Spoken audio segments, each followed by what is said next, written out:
नमस्कार दोस्तों, मैं मनीष कुमार भोज आप सभी का अपने YouTube चैनल पहाड़ एजुकेशन में हार्दिक स्वागत करता हूं। दोस्तों, आशा करता हूं कि आप सभी लोग स्वस्थ होंगे। साथ ही जो आपकी एलटी की जो प्रिपरेशन चल रही है वो बहुत शानदार तरीके से आप लोग कर रहे होंगे। तो दोस्तों, इसी कड़ी में आज आप लोगों के सामने मैं एलटी का जो फर्स्ट पेपर है, फर्स्ट पेपर का एक महत्वपूर्ण टॉपिक है एनसीएफ 2005 से रिलेटेड आपके क्वेश्चन आंसर लेके उपस्थित हुआ हूँ, जो आपके विभिन्न जो सरकारी परीक्षाएं हो चुकी हैं अभी तक, तो वहाँ पर ये क्वेश्चन सारथी रूप में पूछे गए हैं। तो मेरी ये कोशिश ये रही है कि इस तरीके के समग्र जो क्वेश्चन है एक समग्र रूप से इनकी श्रृंखला बना के आप लोगों के सामने रखूँ, जिससे कि आपको एलटी में हेल्प हो सके। आइए शुरुआत करते हैं दोस्तों। देखिए दोस्तों, पहला जो प्रश्न आप लोगों के सामने रख रहा हूं मैं, उसको ध्यान से देखिएगा। साथ ही मेरे साथ इनके आंसर भी आप देते हुए चलिएगा, जिससे कि आपका स्वमूल्यांकन होगा। ठीक है, यहाँ पर देखिए, शिक्षा प्रगति के संदर्भ में निम्न में से कौन सा समूह सबसे बड़ा है। देखिए, केवीएस पीजीटी 2023 में पूछा गया है, तो कौन सा समूह है जो सबसे बड़ा है पूछ रहा है। तो यहाँ पर आप देख पा रहे होंगे, आदिवासी, अनुसूचित जाति, झुग्गीवासी या फिर लड़कियां। तो दोस्तों, इसका क्या आंसर हो सकता है, जिसे भी आता है आंसर दीजिए। दोस्तों, इसका जो सही प्रश्न है वो आपकी क्या है, लड़कियां हैं। ठीक है, एज ए राइट आंसर। अब अगला प्रश्न यहाँ पर देख पा रहे होंगे कि किस समिति ने मानवीय और प्रबुद्ध समाज के लिए शिक्षा की बात की गई है। तो ये भी प्रश्न आपके 2023 में पूछा गया है, देख पा रहे होंगे। अब देखिए, यहाँ पर रघु राजन समिति है, आचार्य राममूर्ति समिति है, यशपाल समिति है और आचार्य नरेंद्र देव समिति। ये कह रहा है कि मानवीय और प्रबुद्ध समाज के लिए शिक्षा की जो बात की गई है, इस पे फोकस रखा गया है। तो कौन सी समिति है? तो दोस्तों, इसका जो राइट आंसर है तो वो आपके यशपाल समिति है। यशपाल समिति ने ही ये बात की थी। ठीक है, अब बात करते हैं तीसरे नंबर के प्रश्न। तीसरे नंबर का प्रश्न क्या है? एनसीएफ 2005 अनुशंसा करता है यह कहे, तो एनसीएफ 2005 किसकी वकालत करता है? तो ये आपको बताना है, 2023 में क्वेश्चन आ चुके हैं। तो यहाँ पर देखिए, स्कूली बुनियादी ढांचे का विकास या फिर स्कूली शिक्षा के बेहतर वित्त पोषण या फिर छात्र या शिक्षक छात्र अनुपात में कमी लाना या फिर ज्ञान को जीवन से जोड़ना। तो दोस्तों, इसका क्या उद्देश्य था या अनुशंसा जो अगर हम कहें, इसका मकसद है क्या है एनसीएफ 2005 का। तो दोस्तों, इसका जो राइट आंसर होगा, आप लोगों ने दे दिया होगा आंसर, तो इसका जो राइट आंसर है वो आपका फोर्थ वाला है। ठीक है, ज्ञान को जीवन से जोड़ना। ठीक है, अब वहीं पर चौथे नंबर के प्रश्न की तरफ हम अग्रसर हो रहे हैं। तो इस प्रश्न को भी आप भली भांति देखिएगा कि एनसीएफ 2005 में मुख्य रूप से निम्नलिखित की सिफारिश की गई है। अब देखिए, जो ये सिफारिश की गई है, इनमें से कौन सी सिफारिश की गई है, ये भी आपके केवीएस पीजीटी 2023 में क्वेश्चन आ चुका है। तो यहाँ पे देखिए, शिक्षक छात्र अनुपात में कमी लाना या इस ज्ञान को स्कूल के बाहर के जीवन से जोड़ना या आर्थिक रूप से कमजोर वर्ग के लिए 25% आरक्षण की यहाँ पर वकालत की गई है, या फिर स्कूली बुनियादी ढांचे का विकास। तो क्या है बता सकते हैं? अगर आपने एनसीएफ 2005 पढ़ा है तो वो जो कहता है वो आपका ऑप्शन बी सेकंड आपका सही है। ज्ञान को स्कूल के बाहर के ज्ञान से जोड़ना होता है। देखिए, इससे पूर्व क्या था, कक्ष तक क्या था, ज्ञान सीमित था। तो एनसीएफ 2005 कहता है कक्ष तक जो 4 दीवारियों तक ही ज्ञान को सीमित न रखे हुए उसके बाहरी ज्ञान से भी उसको क्या करना है, जोड़ना चाहिए, जिससे कि बच्चे का क्या हो सकता है, सर्वांगीण विकास ये हो सकता है, उसका चौमुखी विकास यहाँ पर करने की वकालत की गई है। ठीक है, अब आप देख पा रहे होंगे अगले नंबर का प्रश्न, 5वें नंबर के प्रश्न आप देख पा रहे होंगे। ये कह रहा है कि राष्ट्रीय पाठ्यचर्या की रूपरेखा 2005 किसने तैयार की है। तो ये किसके द्वारा तैयार की गई है, यहाँ पर आपके देख पा रहे होंगे, यहाँ पर कुछ एजेंसियों के नाम दिए हैं। तो यहाँ पर ये भी प्रश्न आपके देख पा रहे होंगे, 2023 के अंदर का पूछा गया है। यूजीसी द्वारा दिया गया है या सीबीएसई द्वारा दिया गया है या एनसीटीई द्वारा दिया गया है या एनसीईआरटी द्वारा। तो दोस्तों, अगर आपने पढ़ा है तो आपको निश्चित रूप में इसका क्वेश्चन पता होगा। तो ये एनसीईआरटी द्वारा ये किया गया है। तो दोस्तों, ये जो श्रृंखला है अत्यंत महत्वपूर्ण है, इसे ध्यानपूर्वक देखिएगा। ठीक है, जिसे नहीं देखना है वो आप इस वीडियो को स्किप करके दूसरी चीज देख लीजिए प्लीज। अब बात करेंगे 6 नंबर का प्रश्न कि किस समिति ने 6 से लेकर 14 वर्ष आयु के लिए मुक्त शिक्षा के सार्वभौमिकरण की यहाँ पर सिफारिश की गई है, वो कौन सी समिति थी जिसने 6 से लेकर 14 वर्ष की जो आयु के जो बच्चे हैं उन बच्चों को फ्री एजुकेशन के बारे में बात की गई और सार्वभौमिकरण की जो सिफारिशें की गई थी। यहाँ पर आप देख पा रहे हो KVS के अंतर्गत PGT 2023 में क्वेश्चन पूछे गए। तो यहाँ पर आप देख पा रहे होगे कोठारी आयोग है, सेंडल समिति है, सार्जेंट समिति है, हार्टोग समिति यहाँ पर दिया है। तो आई थिंक मुझे लगता है कि इसका आंसर सभी लोग ने शानदार तरीके से दिया होगा।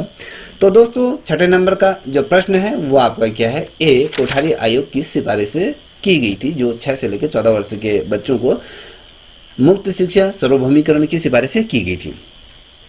वहीं पर आप देख पा रहे होगे 7वें नंबर की तरफ हम अग्रसर हो रहे हैं। तो दोस्तों यहाँ पर देख पा रहे होगे 7वें नंबर का प्रश्न क्या कह रहा है, यह कथन आप सक्षम परिस्थितियां प्रदान करें, सीखने अपने आप हो जाएगा, किस दस्तावेज से संबंधित है।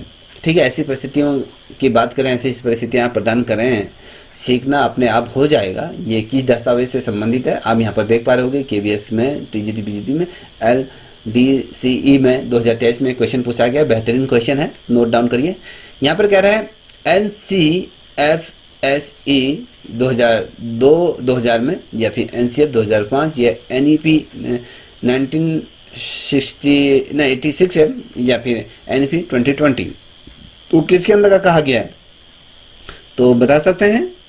तो दोस्तों जो ये कहा गया है, क्योंकि ये NCF 2005 क्योंकि हमारा जो टॉपिक चल रहा है वो NCF 2005, तो ऑब्वियसली इसमें जो कहा गया कि आप क्या कह रहे हैं, सक्षम जो परिस्थितियां प्रदान करेंगे तो सीखने अपने आप हो जाएगा, ये दस्तावेज संबंधित है। तो ये आपके सामने ये है NCF 2005।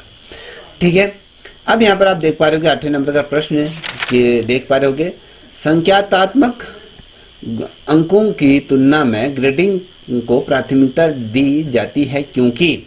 यहाँ पर देखिए ये आगे इससे जोड़ना है इन प्रश्नों को। देखिए यहाँ पर KVS और PGT और LDCE में भी ये क्वेश्चन पूछा गया है। तो देखिए ये प्रश्न की आने की वैल्यू संभावनाएं अधिक हैं, वैल्यू और क्वेश्चन है। तो इससे निर्णय में त्रुटियां कम होंगी, इससे शिक्षा की गुणवत्ता में सुधार होगा, इससे अध्यापन में सुविधा होगी, इन्हें पुरस्कृत करना आसान है। तो क्या हो सकता है दोस्तों, जिसे भी आता है आंसर दीजिए।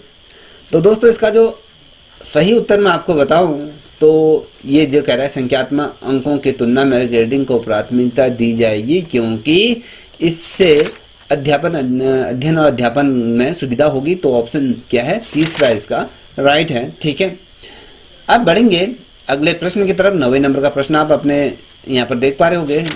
तो NCF 2005 ने सीखने के संदर्भ में डैश का सुझाव दिया है। तो यहाँ पर आप देख पा रहे हैं 2023 के अंदर क्वेश्चन पूछा गया है।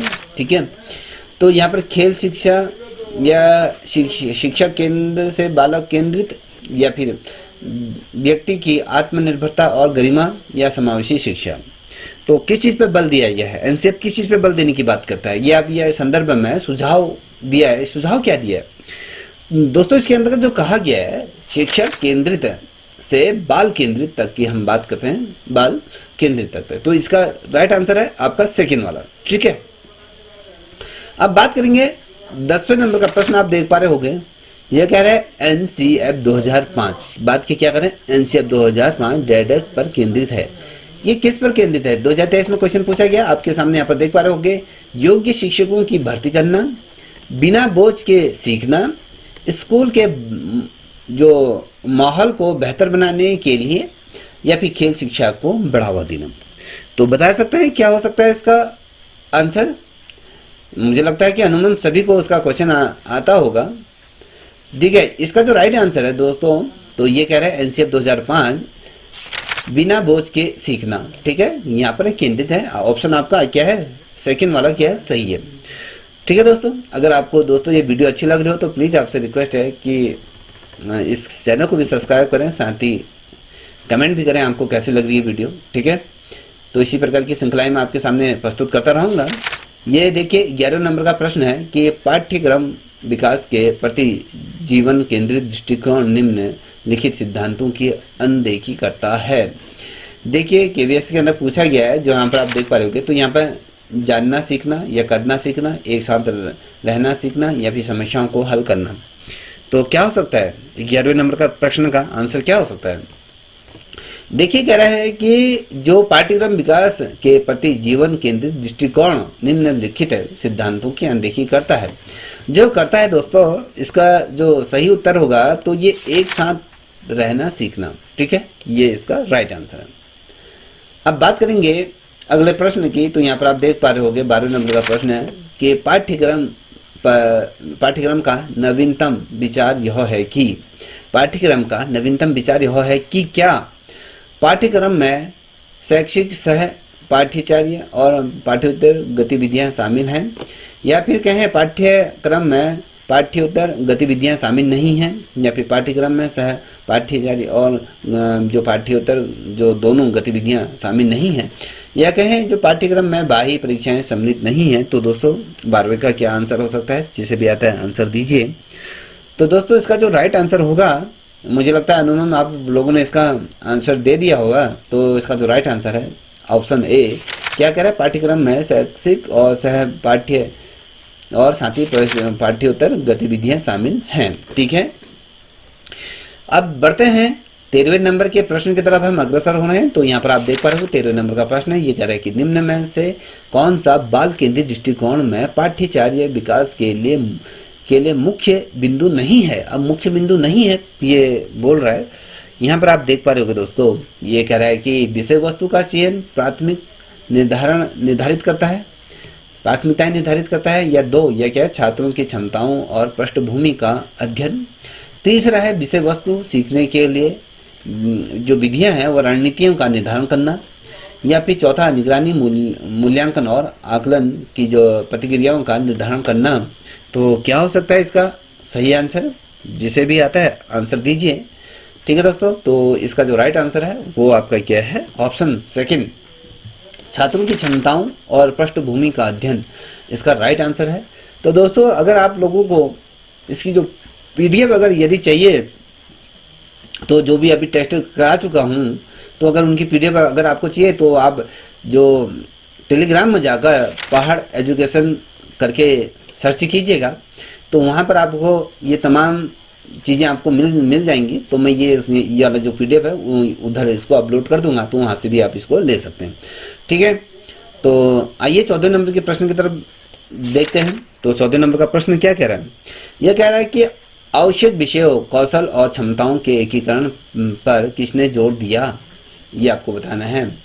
ठीक है, तो ये NEP 2020, NEP 1986, NEP NCF 2005 या फिर NCFTE 2009।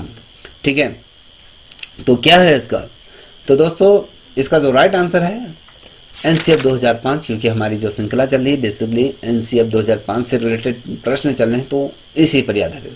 मैं आपको बता दूं, जो आपका पहली यूनिट है और 5वीं यूनिट है, ये आपको इतनी शानदार तरीके से याद होनी चाहिए कि आपका एक भी प्रश्न यहाँ से गलत नहीं होना चाहिए। सर्वाधिक प्रश्न आपके यहीं से पूछे जाएंगे।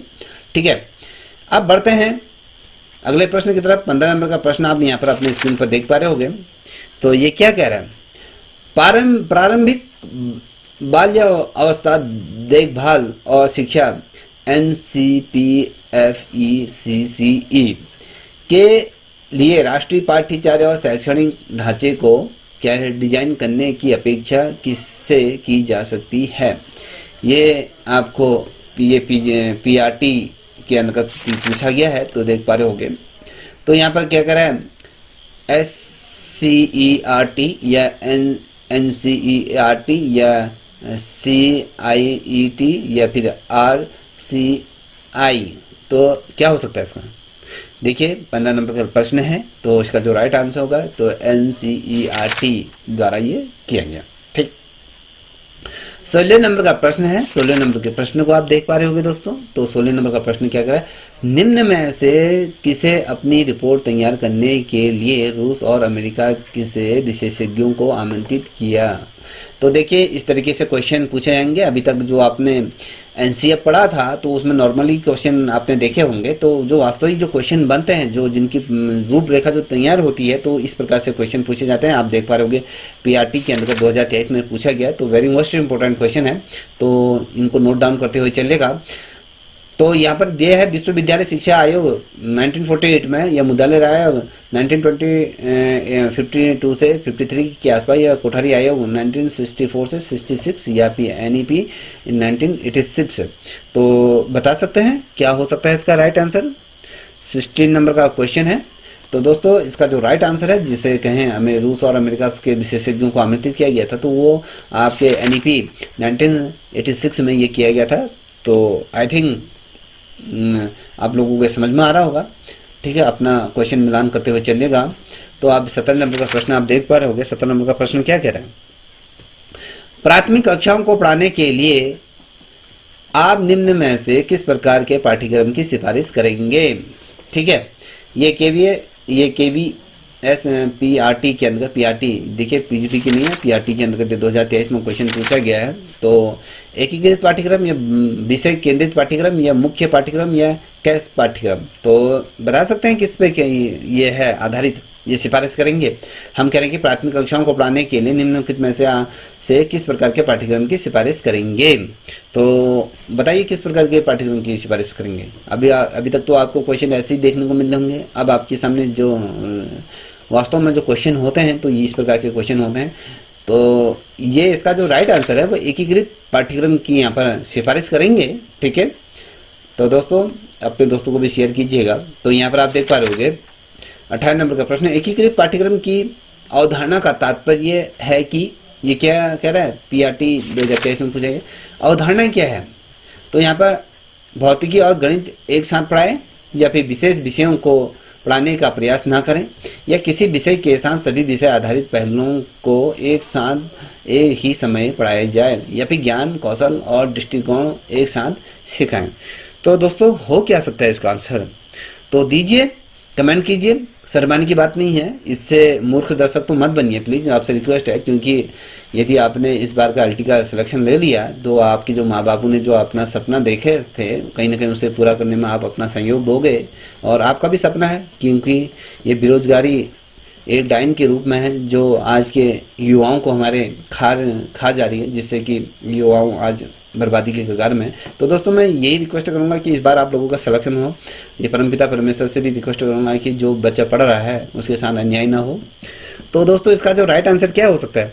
तो इसका जो राइट आंसर होगा वो होगा क्या है, विशेष विषयों को पढ़ाने का प्रयास ना करें। ठीक है, तो ये है इसका कि एकीकृत पाठ्यक्रम की हम बात करें, इसकी अवधारणा की हमने जब बात करी, तो इसका तात्पर्य जो रहा, तो विशेष विषयों को पढ़ाने का प्रयास ना करें। ठीक है, अब बढ़ेंगे 1900 नंबर के प्रश्न की तरफ बढ़ेंगे। तो 1900 नंबर का प्रश्न क्या कहता है उसको भी देखिए।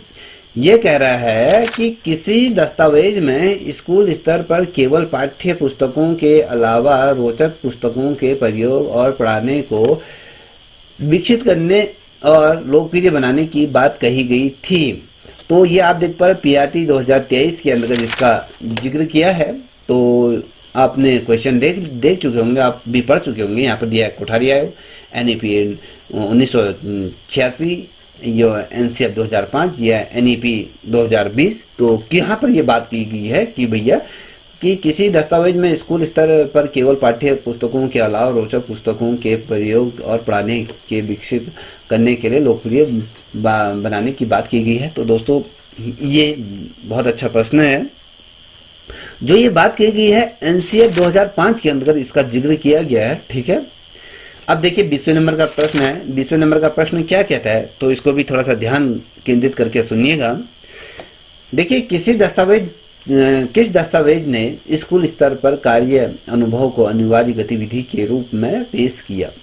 देखिए दोस्तों अभी मैं आप लोगों के कमेंट को नहीं देख पा रहा हूँ, या क्योंकि या तो मैं पढ़ाने पे ही ध्यान दूँ या फिर आपके कमेंट पढ़ूँ। तो इससे बढ़िया है कि आप उसके आंसर देते हुए चलिएगा।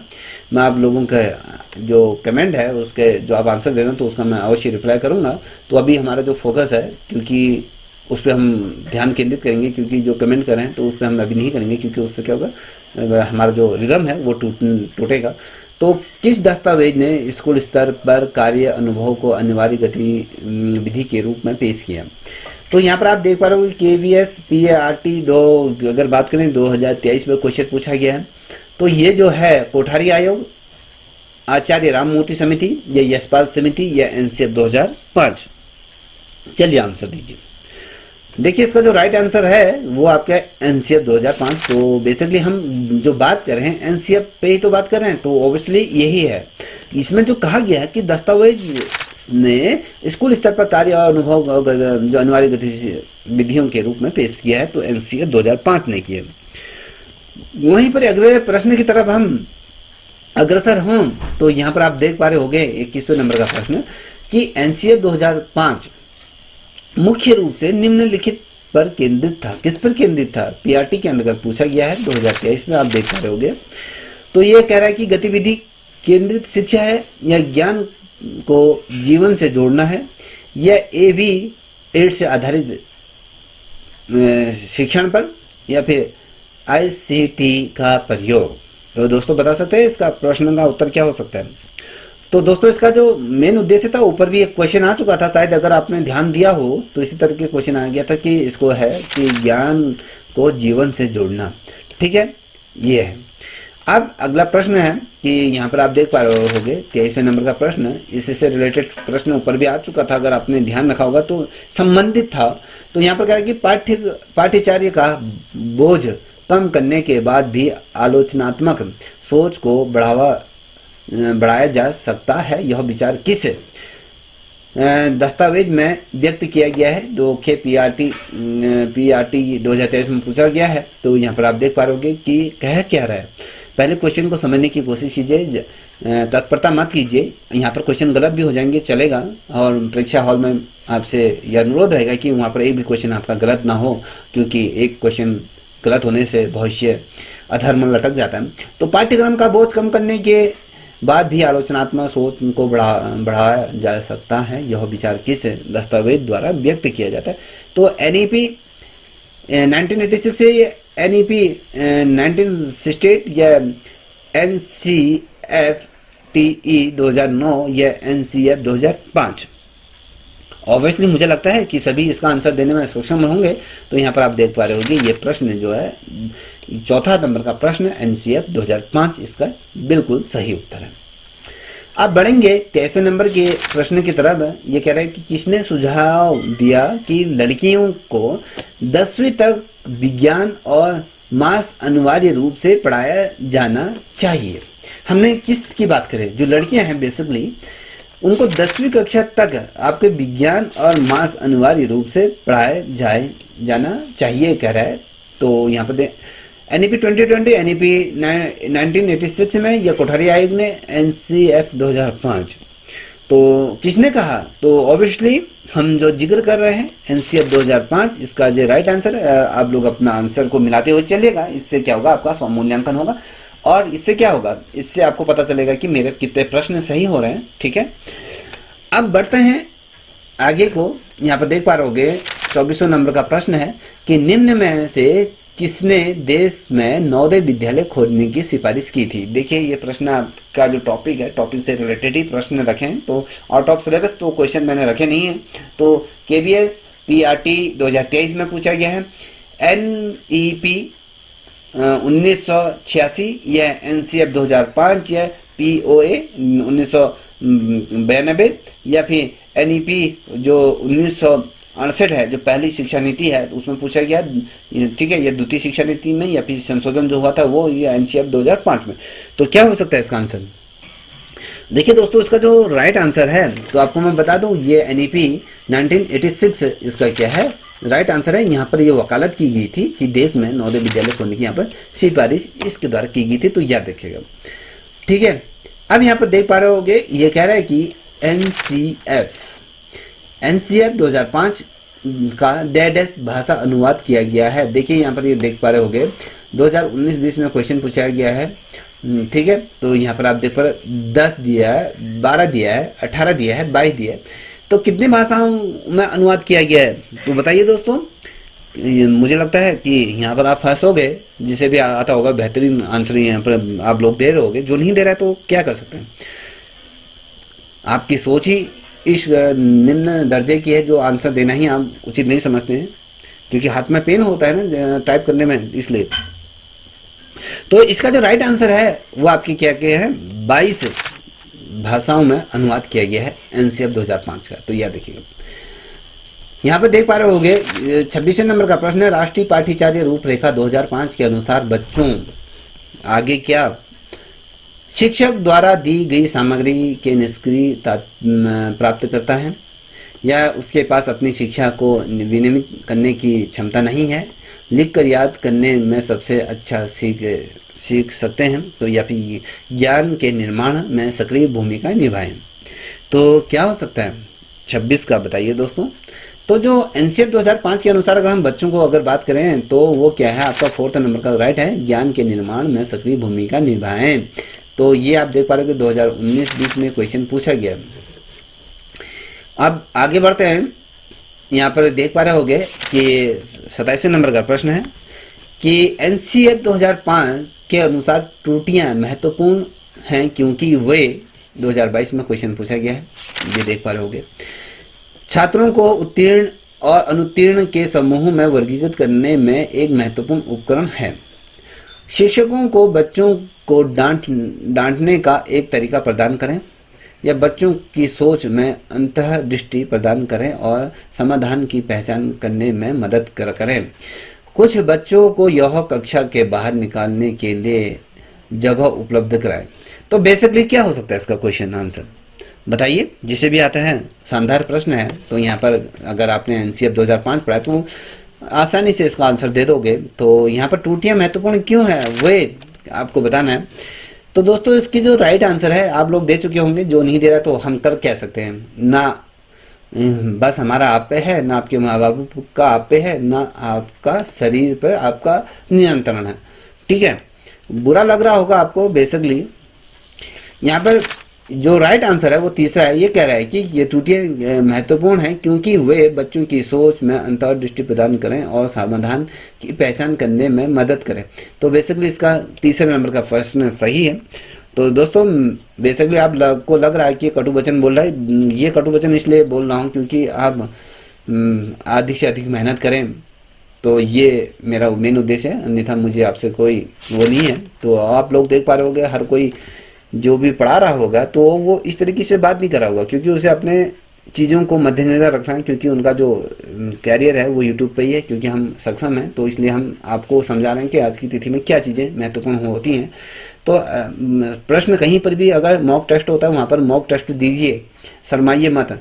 गलत क्वेश्चन होगा कोई बात नहीं, आपको पता चलेगा आपकी कमियां उजागर होंगी उससे, जिससे कि जो परीक्षाओं में जो प्रश्न आएंगे तो वो कमी आपकी दूर होगी। तो यही मेरा मानना है। तो एनसीएफ 2005 के अनुसार ईवीएस के पाठ्यक्रम के बारे में निम्नलिखित में से कौन सा सत्य है। ये सीटीईटी 2023 में क्वेश्चन पूछा गया है। तो आपको बताना है ईवीएस पाठ्यक्रम पर्यावरण और शिक्षा और सामाजिक विज्ञान के एकीकरण के रूप में प्रस्तुत किया गया है। तो ईवीएस पाठ्यक्रम सामाजिक विज्ञान और पर्यावरण शिक्षा का विषयगत एकीकरण है, या ईवीएस पाठ्यक्रम ज्ञान और पर्यावरण शिक्षा का एकीकरण है, या ईवीएस पाठ्यक्रम पर्यावरण शिक्षा और सामाजिक विज्ञान और ज्ञान का एकीकरण है। बता सकते हैं क्या इसका सही आंसर हो सकता है। तो दोस्तों इसका जो राइट आंसर है वो कहता है कि एनसीएफ 2005 के अनुसार ईवीएस के पाठ्यक्रम के बारे में निम्नलिखित में से कौन सा कथन सत्य है। तो जो कथन जो सत्य है आपका, वो आपका चौथे नंबर का कथन सत्य है। ईवीएस पाठ्यक्रम पर्यावरण शिक्षा सामाजिक विज्ञान और विज्ञान का एकीकरण है। ठीक है, ऐसे राइट आंसर है। देखिए यहाँ पर प्रश्न गलत होंगे तो उस पर ज़्यादा गौर मत कीजिए, आप क्वेश्चन का आंसर देते चलिए। बहुत बड़ा प्रश्न है, तो सीटीईटी 2023 में 22-23 में पूछा गया, तो अपने आप में महत्वपूर्ण प्रश्न है। भारी भरकम भी आपको देखने को मिल रहा होगा।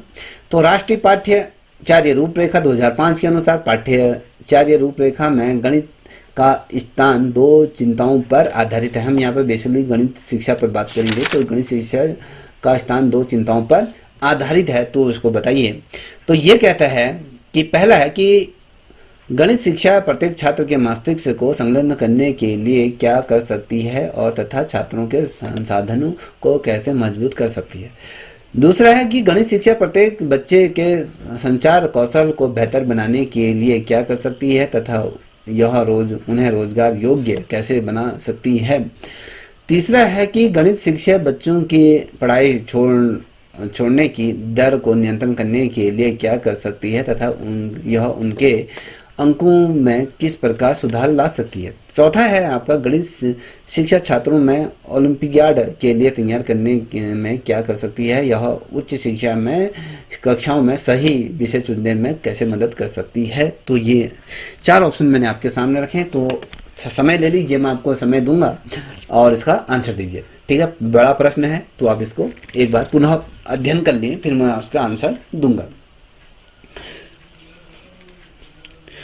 देखिए दोस्तों, मैं आप लोगों को कमेंट अगर नहीं देख पा रहा हूँ तो उस पर ज़्यादा गौर मत कीजिएगा, क्योंकि बहुत से यूट्यूब में क्या करते हैं, बात बीच बीच में आपके नाम पुकारते हैं, इसने ये दिया है वो। मैं ये चीज़ नहीं करूँगा, क्योंकि हमारा जो ध्यान केंद्रित होना चाहिए, मुझे लगता है कि पढ़ाई में हमारा ध्यान केंद्रित होना चाहिए, अन्यथा आपकी कमेंट पे ज़्यादा ध्यान नहीं होना चाहिए, क्योंकि आप मिलाते हुए चलेंगे कि मैं क्वेश्चन का आंसर क्या दे रहा हूँ। चलिए, अभी तक आपने पढ़ चुके होंगे।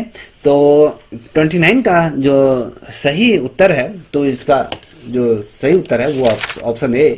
ये कह रहा है कि गणित शिक्षा प्रत्येक छात्र के मस्तिष्क को संलग्न करने के लिए क्या कर सकती है तथा यह छात्रों के संसाधनों को कैसे मजबूत कर सकती है। तो इस पर क्या कहते हैं, गणित शिक्षा का जो स्थान 2 चिंताओं पर यह आधारित है। ठीक है, अब बढ़ेंगे।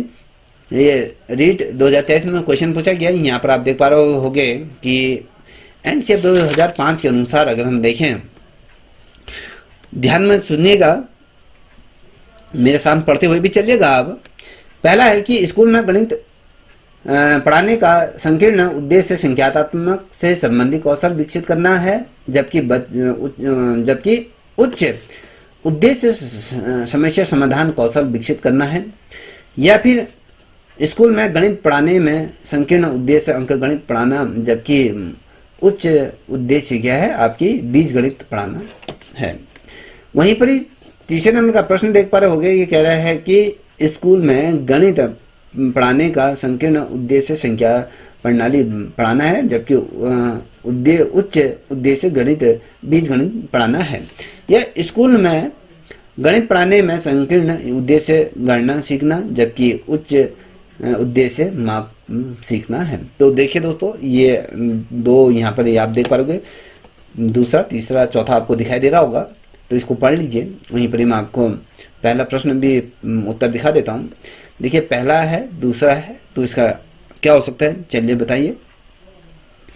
देखिए दोस्तों, इसका जो राइट आंसर है वो आपका क्या है, ऑप्शन ए। ये कहता है कि स्कूल में जो गणित पढ़ाने में संकीर्ण उद्देश्य संख्यात्मक से संबंधित कौशल विकसित करना है, जबकि उच्च उद्देश्य समस्या समाधान कौशल विकसित करना होता है। ठीक है, ये आप देख पा रहे हो 2022 में क्वेश्चन पूछा गया है। अब आते हैं अगले प्रश्न की तरफ। 31वें नंबर का प्रश्न है कि ये कह रहा है कि राष्ट्रीय पाठ्यचर्या रूपरेखा 2005 में जो परीक्षा सुधार शीर्षक के अंतर्गत निम्नलिखित में से कौन सा सुधार सुझाया गया है। देखिए, रीट 2022 में पूछा गया है। तो खुली किताब परीक्षा, या फिर सशस्त्र व्यापक मूल्यांकन, या फिर समूह कार्य मूल्यांकन, या उपरोक्त सभी। बता सकते हैं क्या हो सकता है। ऑब्वियसली सभी ने आंसर इसका सही दिया होगा, तो इसका जो राइट आंसर है ये क्या है, उपरोक्त सभी। ठीक है, ऑब्वियसली ये क्या है, सभी चीज़ें क्या हैं, ये सही हैं। ठीक, अब यहाँ पर आप देख पा रहे होंगे, ये 32वें नंबर का प्रश्न है। तो ये कह रहा है कि राष्ट्रीय पाठ्यचर्या रूपरेखा 2005 में शांति को बढ़ावा देने के लिए कुछ गतिविधियों का सुझाव दिया गया है। बेसिकली आप देखोगे एनसीएफ 2000 में जो शांति को बढ़ावा देने के लिए कुछ गतिविधियों का सुझाव दिया गया है। तो ये गतिविधियां क्या हैं, जैसे महिलाओं के प्रति सम्मान और जिम्मेदारी का रवैया बढ़ाने के लिए कार्यक्रम आयोजित करें, या नैतिक शिक्षा सिखाएं, या फिर कहें शांति शिक्षा को एक अलग विषय के रूप में पढ़ाया जाए, या पाठ्यक्रम में शांति शिक्षा को सम्मिलित करें। तो क्या हो सकता है इसका आंसर, यहाँ पर आप बता सकते हैं। चलिए दोस्तों, आंसर दीजिए, जिसे भी आता है इसका आंसर दीजिए। ठीक है, तो मुझे लगता है कि आप लोगों ने आंसर दे दिया होगा।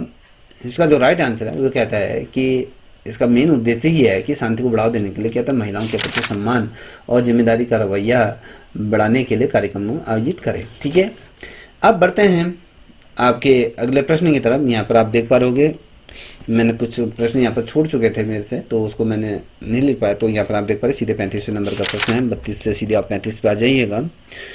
ठीक है, यहाँ पर आप देख पा निम्नलिखित में से कौन सा राष्ट्रीय पाठ्यचर्या रूपरेखा 2005 का मार्गदर्शन नहीं है।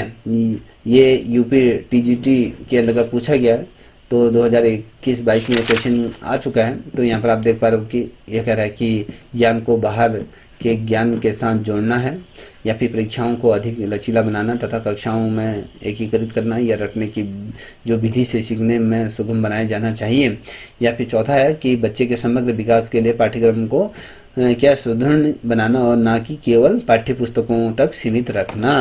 तो क्या हो सकता है इसका आंसर? देखिए दोस्तों, इसका जो राइट आंसर है, हमने एनसीएफ जो पाठ्यचर्या जो रूपरेखा 2005 एनसीएफ की अगर हम बात करते तो उसका मार्गदर्शन जो सिद्धांत नहीं है कह रहा है। तो ये क्या नहीं है, ये कहता है कि रटने की जो विधि से सीखने को सुगम बनाना चाहिए, ये नहीं है। ठीक है, अब बात करते हैं यहाँ पर 36वें नंबर का प्रश्न है। राष्ट्रीय पाठ्यचर्या रूपरेखा 2005 में गुणवत्ता आयाम शीर्ष के अंतर्गत अधिक महत्व दिया गया है। यूपी टीजीटी 2021-22 के अंतर्गत क्वेश्चन पूछा गया। भौतिक संसाधन, योग्य एवं प्रेरित शिक्षक, या फिर आप ज्ञान के संदर्भ में बच्चों के लिए डिजाइन किए गए अनुभव, या फिर बच्चों के अनुभव डिजाइन और पाठ्यक्रम सुधार। तो क्या हो सकता है इसका राइट आंसर बताइए। इसका जो सही उत्तर होगा दोस्तों वो आपका क्या है, चौथा एज ए राइट आंसर है इसका, बच्चों के अनुभव डिजाइन के पाठ्यक्रम में सुधार। तो इसका राइट आंसर है। ठीक है, अब देख पा रहे होंगे आप यहाँ पर क्या बोलते हैं 37वें नंबर का प्रश्न। एनसीएफ 2005 की सिफारिशें हैं कि 25 से 40% प्रश्न इस विषय पर होने चाहिए, या एमपी सेट 2023 में ये पूछा गया है। ठीक है, तो वस्तुनिष्ठ प्रकार का प्रश्न होता है, ये लंबे प्रकार के प्रश्न होंगे, लघु प्रकार के प्रश्न, या एक शब्द प्रकार का प्रश्न होगा। तो किस प्रकार के प्रश्नों के बारे में बात करें, 25 से 40% की हम बात कर रहे हैं यहाँ पर। तो यहाँ पर जो बात की गई है ये लघु प्रकार के प्रश्नों की यहाँ पर चर्चा की गई है, तो याद रखिएगा। ठीक है, अब अगला प्रश्न है कि यहाँ पर एनवीएस पीजीटी 2019-20 में प्रश्न पूछा गया है। तो यहाँ पर देखिए 38वें नंबर का एनसीएफ 2005 के अनुसार किस स्तर तक बच्चों को नृत्य की बुनियादी विशेषताओं से परिचित कराया जाना चाहिए। तो प्राथमिक चरण से, द्वितीय चरण से, उच्च माध्यमिक स्तर का, या फिर माध्यमिक चरण। तो कौन सा चरण है तो ये बता सकते हैं। देखिए दोस्तों, आपको लग रहा होगा कि एनसीएफ बहुत आसान है, तो आपके सामने जब प्रश्नों की जो श्रृंखला बन रही है, जो आप लोगों ने अगर विस्तार से पढ़ा तो आपके लिए बहुत इजी क्वेश्चन होंगे।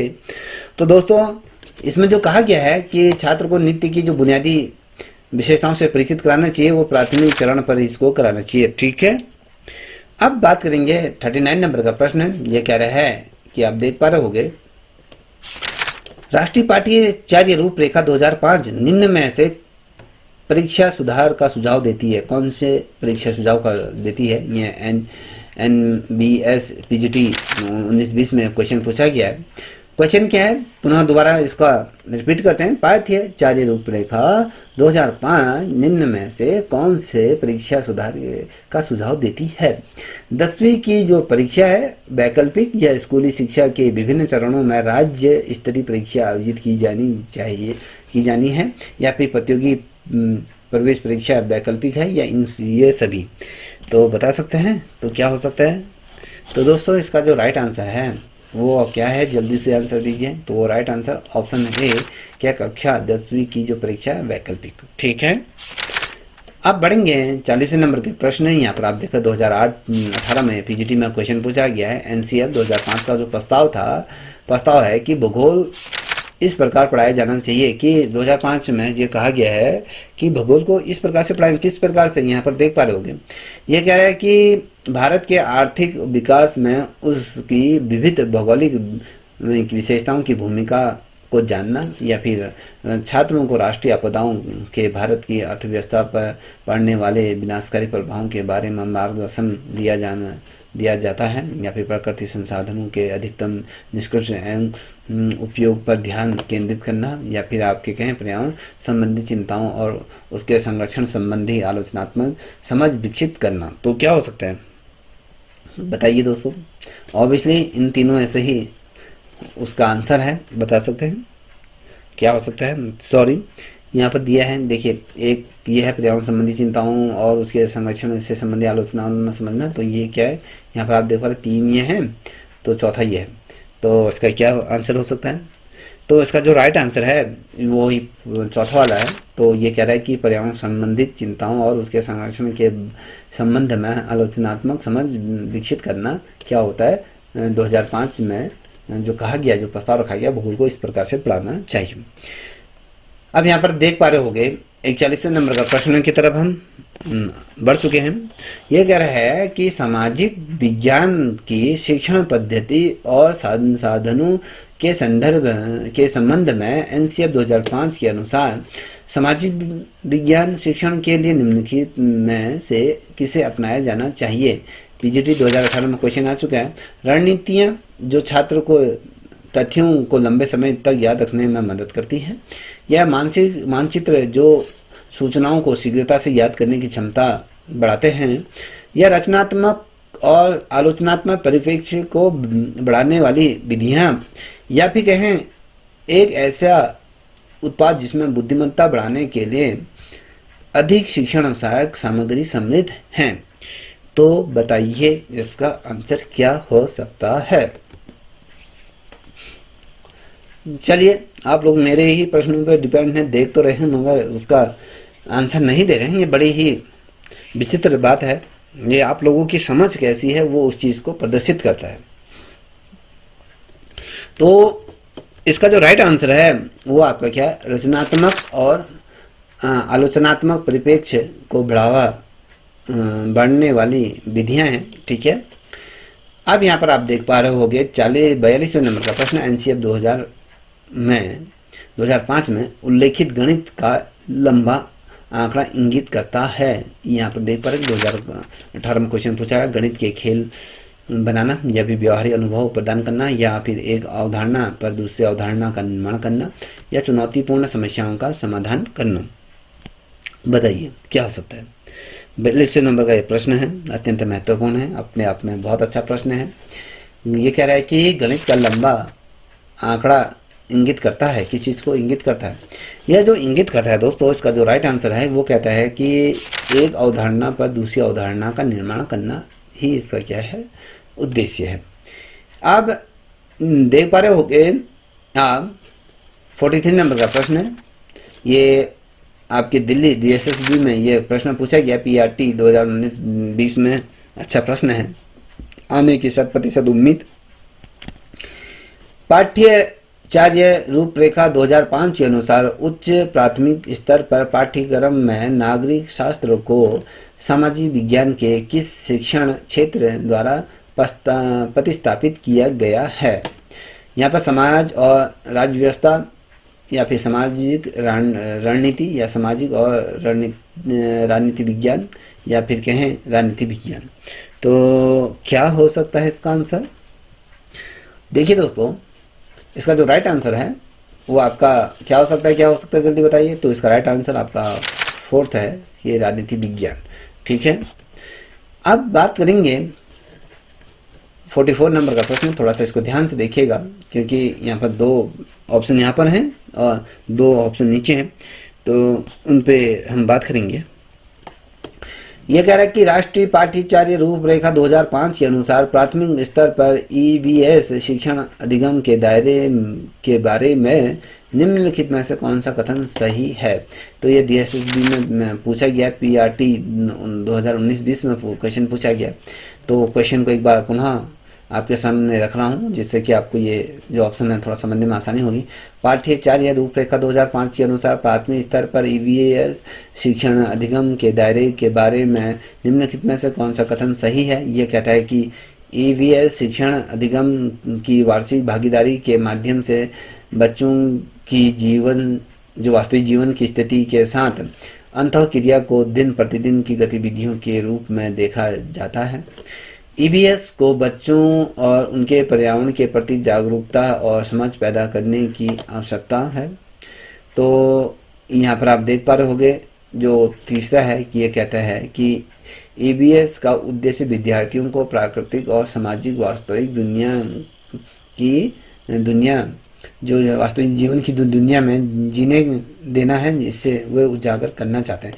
केवल इसका जो ए था वो सही है या दो और तीसरा सही है, या फिर एक और दो, यहाँ पर आप देख पा रहे हो एक और दो ये दिया है, या तो ये दो सही है, तो या फिर आपके कहें जो चौथा है एक दो तीन तीनों सही हैं। तो क्या हो सकता है? 44 नंबर का प्रश्न है, यहाँ पर आप देख पा रहे हो। ये देखिए चलिए दोस्तों दीजिए आंसर। दोस्तों इसका जो राइट आंसर है, अनुमान लगता है कि सभी बच्चे एक तरफ इनका रुझान होगा, तो आई थिंक 1 2 3 क्या है सभी सही है। तो ऑब्वियसली जो चौथा नंबर का प्रश्न है वो सही है। अब बढ़ते हैं 45 नंबर का प्रश्न है। तो ये भी डीएसएसबी में क्वेश्चन पूछा है क्या 19-20 में। देखिए बहुत अच्छा प्रश्न है। कौन वरिष्ठ माध्यमिक स्तर पर विकल्पों और तरलता की परिचितता के महत्व पर जोर देता है? बच्चों को निश्चित पाठ्यचर्या धाराओं में रखने और अधिकारियों को सीमित करने की गहरी प्रकृति को हतोत्साहित करता है, और विशेष रूप से ग्रामीण क्षेत्रों में। यह कह रहा है कि एनसीईआरटी या फिर सीबीएसई या फिर एनसीएफ या फिर एनईपी तो बता सकते हैं। तो आई थिंक सभी को पता होगा क्योंकि हम एनसीएफ ही पढ़ रहे हैं, तो ये तीसरा इसका राइट आंसर है। ठीक है, चलिए 6 नंबर न 46 नंबर के प्रश्न की तरफ बढ़ रहे हैं। निम्नलिखित सिफारिशें किसने की? स्वास्थ्य और शारीरिक शिक्षा प्राथमिक से माध्यमिक स्तर तक अनिवार्य विषय बने रहना चाहिए। तो डीएसएसबी 2019-20 में क्वेश्चन पूछा गया। यहाँ पर पूछा है एनसीएफ 2000 या फिर एनसीएफ 2005 या एनईपी 1986 या पीओए 1992। तो दोस्तों बता सकते हैं इसका राइट आंसर क्या हो सकता है? तो इसका जो राइट आंसर है ऑप्शन सेकंड एनसीएफ 2005। ठीक है, अब बढ़ रहे हैं अगले प्रश्न की तरफ। देखिए यहाँ पर दिया है, देख पा रहे कि राष्ट्रीय पाठ्यचर्या की रूपरेखा 2005 अपनी समझ को कहाँ से संचालित करती है? डीएसएसबी 2019 में क्वेश्चन आ चुका है। व्यवहारवाद, रचनात्मक, संज्ञानात्मक सिद्धांत या मानवतावाद। तो यहाँ पर दिया हुए, तो बताइए दोस्तों क्या हो सकता है इसका राइट आंसर? इसका जो राइट आंसर है वो आपका यहाँ पर आप देख पा रहे होंगे कि 47 का क्या है, ये आपका रचनावाद। ठीक है, एज ए राइट आंसर। चलिए अगला प्रश्न आप देख पा रहे होंगे कि ये कह रहा है कि 39 नंबर का कि राष्ट्रीय पाठ्यचर्या रूपरेखा 2005 में बहुभाषिकता को संसाधन के रूप में उपयोग करने की वकालत की गई है, क्योंकि ये यहाँ पे डीएसएसबी का प्रश्न 2019-20 में क्वेश्चन पूछा गया है। यह सुनिश्चित करने का एक तरीका है कि हर बच्चा सुरक्षित महसूस करे, या फिर भाषाई पृष्ठभूमि के कारण कोई भी पीछे नहीं रह सकता। इससे बच्चों को स्वयं पर विश्वास करने के लिए प्रोत्साहन मिलता है, या उपरोक्त सभी। तो दोस्तों क्या हो सकता है इसका राइट आंसर? तो इसका जो राइट आंसर होता है वो आपका 4th है, उपरोक्त सभी। ये चीज़ें सभी क्या है? एज ए राइट है। ठीक है, अब बात करते हैं 49 नंबर का प्रश्न है। डीएसएसबी 2019-20 में क्वेश्चन आ चुका है। एनसीएफ 2005 किस पाठ्यचर्या ढांचे में संशोधित है? ठीक है, यहाँ पर दिया है एनसीएफ 1998 या एनसीएफ 75 या फिर एनसीएफ 1988 या फिर कहे एनसीएफ 2000। तो बता सकते हैं इसका राइट आंसर क्या हो सकता है? तो इसका जो राइट आंसर हो सकता है वो आपका चौथा एज ए राइट आंसर। तो इस कड़ी का अंतिमवा प्रश्न आपके सामने रख रहा हूँ। तो दोस्तों, आपको ये सीरीज कैसे लगी अवश्य कमेंट करें, साथ ही इस चैनल को भी निश्चित रूप में आप सब्सक्राइब करें। यहाँ पर आप देख पा रहे होंगे 50वें नंबर का प्रश्न है कि एनसीएफ 2005 की राष्ट्रीय संचालन समिति के अध्यक्ष कौन थे, ये आपको बताना थे। डीएसएसबी 19-20 में क्वेश्चन आपके सामने साझा किया हुआ है। तो प्रोफेसर यशपाल, प्रोफेसर कृष्ण कुमार या प्रोफेसर अरविंद कुमार, तो यहाँ पर दिया है। और प्रोफेसर क्या है आपके जो गोपाल गुरु करके दिया है। तो क्या है इसका राइट आंसर? तो दोस्तों, इसका जो राइट आंसर है आप सभी ने दे दिया होगा मुझे लगता है। कमेंट जल्दी से कीजिए, इसका राइट आंसर प्रोफेसर यशपाल। ठीक है दोस्तों, तो दोस्तों आपको यह सीरीज कैसे लगी अवश्य कमेंट कीजिए। इसी प्रकार से प्रश्नों की श्रृंखला आपके सामने मैं लेते हुए आऊँगा। जिन बच्चों को ऑनलाइन जो हमारी कक्षाएं चलती हैं, अगर वहाँ पर मॉक टेस्ट देने हैं तो आप जुड़ सकते हैं, कमेंट कर सकते हैं कैसे जुड़ना है। अगर जुड़ना है तो 7055107377 पर आप मुझसे संपर्क कर सकते हैं। किस प्रकार से जुड़ते हैं, क्या प्रोसीजर है, आपको बता दिया जाएगा। तब तक के लिए इतना ही। जय हिंद, जय भारत, जय उत्तराखंड।